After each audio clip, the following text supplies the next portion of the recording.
Right now, in Australia, two people could be getting the same home care, and one is paying nearly double than what the other one is. So what's exactly a fair price for home care under supported home? And how do you know if your provider is giving you value or quietly draining your funding? In the next few minutes, I'll show you why prices have jumped and the mistakes that are costing people thousands. I'll also give you some exact questions to ask before you sign anything. And at the end, I'll give you a simple checklist you can download that makes comparing providers clear and finally puts you in control.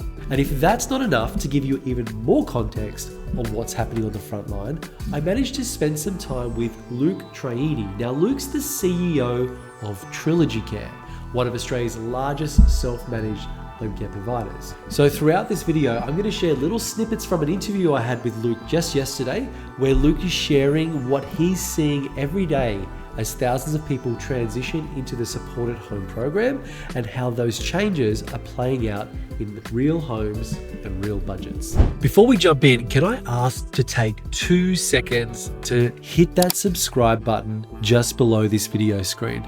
The reason why I ask is because more than 60% of people who watch these videos aren't yet subscribed. Even though this channel purely exists to help older Australians and family carers make sense of the aged care system. No pressure, no jargon, just pure education. Subscribing means YouTube will actually show you these videos when the rules change or pricing shifts or new traps pop up, like they're always happening. So you're not left scrambling for answers when they matter most. All right, let's get into it. Make sure you hit that subscribe button. Before we examine pricing, it's important to understand the two main home care models we've got, because the model you choose heavily influences both the cost and the value that you receive. So let's first of all talk about full managed providers. Full managed providers, they employ and roster their own workforce, they coordinate services for you, they solve problems and handle all the scheduling for you so that you're not burdened with that, and they provide one main point of contact. These organizations, they're best suited for people who want minimal administration and prefer someone else to manage the moving parts of accessing support services in the community. The next type of service provider that we've got is the self-managed service provider. So Luke, how do you explain that and your team explain that to the community? It just boils down to two simple concepts, really. You got choice and control. Having the ability to choose the provider and the price that you're willing to pay, and then the control of who it is that's going to come into your home and provide that care and support are really the two sort of parts of the bedrock of self-management. Self-managed providers, well, they're best suited for people who want more control, feel comfortable with hiring their own workers, and want to stretch their funding even further. Neither model is better. They're just simply different. Your personality, your goals, your budget, your support network, and just your capacity to get involved will determine which model is best for you and which one represents value for you. You know, Luke, there's an offering for everyone, and there will always need to be that offering for everyone because everybody's got different needs. Some people need on-demand, high-touch case management and support, and that comes at a very high cost. Others don't need that, and they want to be more autonomous. How do you guys find that balance? Let's say care, it's all about you. So at some point in your care journey, what might be most important for you is getting the maximum number of care hours from your support at home funding. In another part of your journey, you might value and really need a little bit of extra support and coordination. But good value is a personal thing. So I'd say look for things that can evolve with you. Look for a provider that can evolve with you, so what you need over time fits exactly what you want it to be. When it comes to knowing how to read a pricing schedule, most pricing schedules have 3 core parts. First of all, there's the hourly rates for those services. Now, the rates are based on the worker type. Are they an employee or are they a contractor? The workforce shortages or the wage pressures in that particular area of the country that you're in, and the level of supervision required for that service type. And remember, there's a few different types of services that you would be getting in the home. The typical ranges of those price points for those service types, well, it depends on the category that's in. So you've got those everyday living expenses. So these are things like domestic assistance or help with shopping or maybe cutting the grass. These services, I'm seeing them across the board at ranging at around $80 an hour up to about $110 an hour. There's some organizations that are charging above that, but they're on the sort of the tail end of things. 80 to 110 is where I'm really seeing it. Then you've got that next category of service known as the independence support services. Now, these are things like personal care or social support. It's typically delivered, those services are typically delivered by people who have a community support qualification. So that could be a certificate 3 or a certificate 4 in the relevant type of service. I'm seeing those hourly price range from about $95 an hour to about $125 an hour. That's the bulk. You can find organizations that'll do it for a little bit less, or organizations that are actually doing it for more than $125 an hour. But I'm seeing most organizations kind of fit in there when they're sending out a support worker that has a qualification. And then there's that third category, which is the clinical services. This is things like nursing or allied health. The price ranges for those are varying greatly. But on the very, very lower end of the spectrum, I'm seeing about $130 an hour for in-home allied health, but it's going as high as, I heard one yesterday, just yesterday, $260 an hour for an allied health person to come to the home to offer some physiotherapy. But the number alone with regards to the hourly rate, that doesn't indicate value. So just because you're getting a low rate doesn't mean you got really high value services. If you've got a high rate, doesn't indicate you've got higher quality or higher value services. It's just the number that particular organization has chosen to put on their service based on the economic situation that organization is in. All right. As I mentioned earlier, there's a lot of factors that are unique to that organization that required them to determine how much it's going to cost that organization to deliver that service in that local community.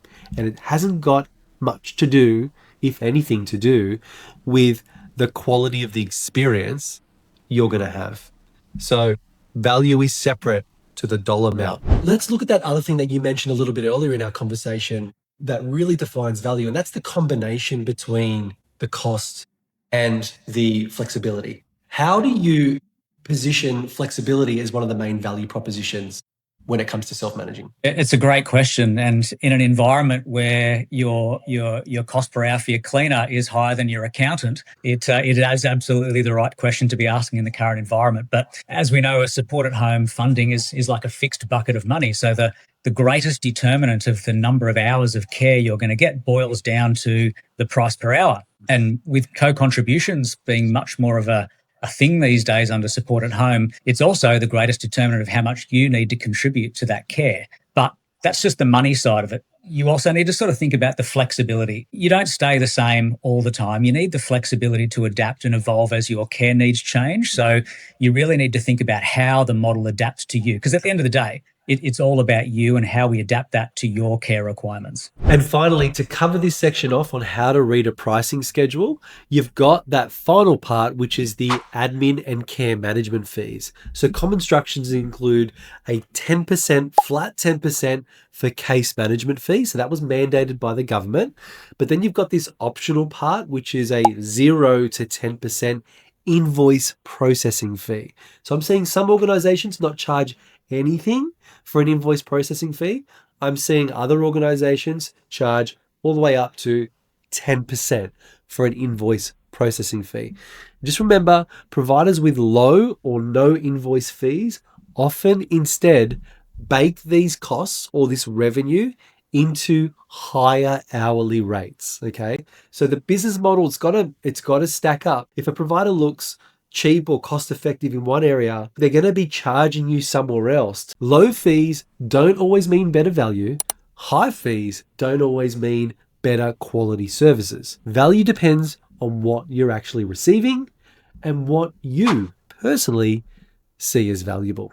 So with all of this, the area that people most get stuck is when it comes to comparing providers properly. The goal's not to compare hourly rates, but to compare total and holistic value relevant to you. One of the questions I want to put to you is, how do you instill confidence that the pricing that you're putting forward to your clients is fair and is open? How do you guys do that? Well, the aged care system overall is a complex system, but the key to trustworthiness is transparency. I think what people need to be looking at is a provider who has clear, unambiguous pricing. It's clearly listed out for them on the website. And if you're going with a provider that's providing hourly rates that are provided to you, you need to understand what makes up that hourly rate. And if those hourly rates don't really feel like they're the same price that you can get in your local community, that's your signal to dig a bit deeper and ask some more questions until you are fully satisfied with the answer. So when trying to compare providers,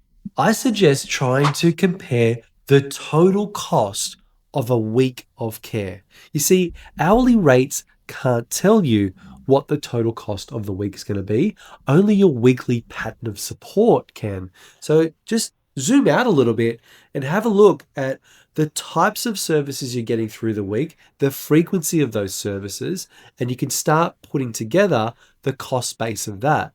Once you've got that in place, then take a look at what's included from an administrative and care management standpoint. How much of your provider's involvement do you need in coordinating all that? Two providers may charge $110 an hour for a fully managed service versus $65 an hour for a self-managed service. But the fully managed provider may include care coordination and rostering, regular reviews, advocacy for when you need to sort out an issue with the aged care system as a whole, or you need to get reassessed, or service troubleshooting, or same-day callbacks.